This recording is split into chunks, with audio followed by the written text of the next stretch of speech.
magagawa sa banana. Kasi usually ang sinasabi sa akin is hindi namin kaya yung ginagawa ng ibang brands. Masyadong big scale. Tapos small scale natin.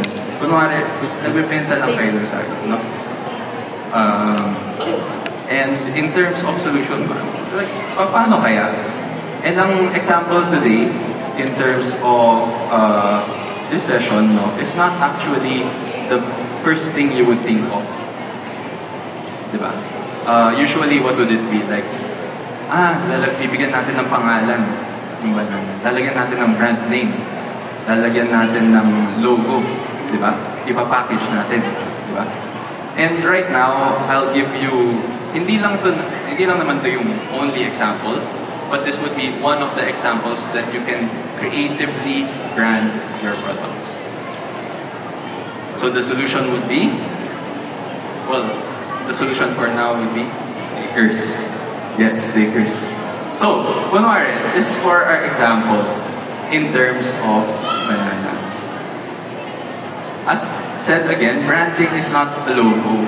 It's the feeling your brand gives, right?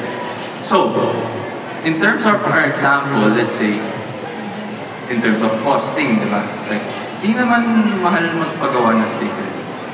Kunwari, siguro 5 pesos per piece or 2. If ginawa nyo wholesale, papagawa kayo ng 1,000 pieces or let's say smaller, 100 pieces.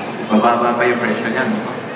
Pero in terms of branding, ang important na idea or concept na gusto kong i-introduce sa inyo guys is more of the recall and the feeling. Kunwari kanina, sinasabi ko, gut feeling yung branding. At pag nakikita natin ito yung na-feel natin. Parang na-picture natin, ay, ang ganda naman, ang cute naman, ang unique naman. Diba? So, branding adds character, it gives personality, adds brand perception, builds memorability, and drives up value. Right? Yeah, we will do it. So, in terms of selling a banana, diba? When we brand it, syempre merong Go Banana. Kung may Go Negosyo, meron tayong Go Banana. Diba? So, in terms of uniqueness, mas nililin tayo in terms of branding. Diba? And visually attracting our consumer. And sometimes, pwede natin dagdagan yung presyo dahil sa perception na to.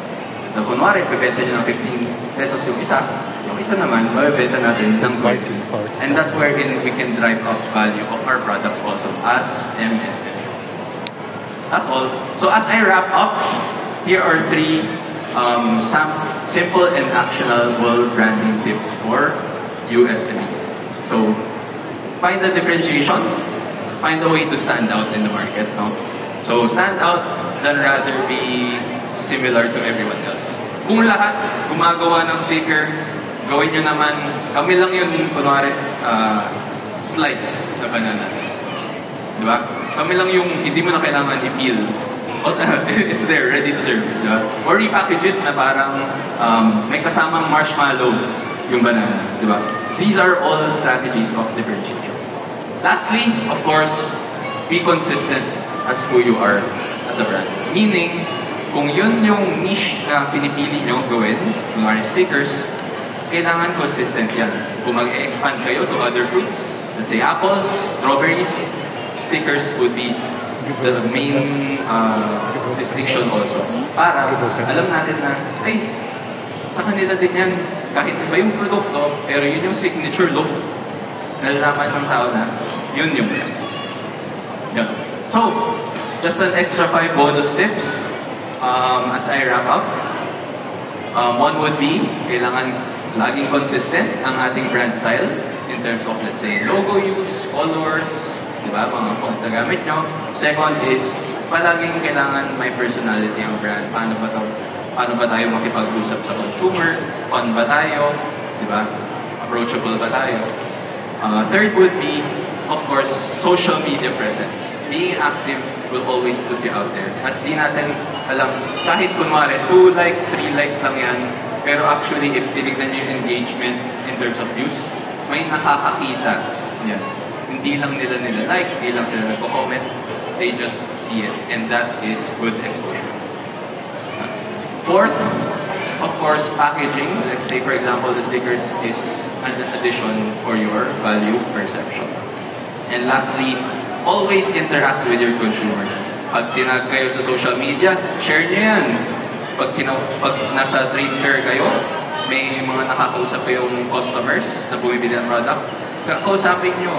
Like, give the feeling of humanity and understanding na ang binibili din nila ay hindi lang yung produkto, but the story behind the brand and why you do it, why you create your products, and there's always a story to a brand.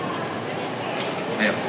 So, how can you make your brand stand out in the online space? That's how I would end today's session in terms of asking and giving you guys a curious question on how to be more creative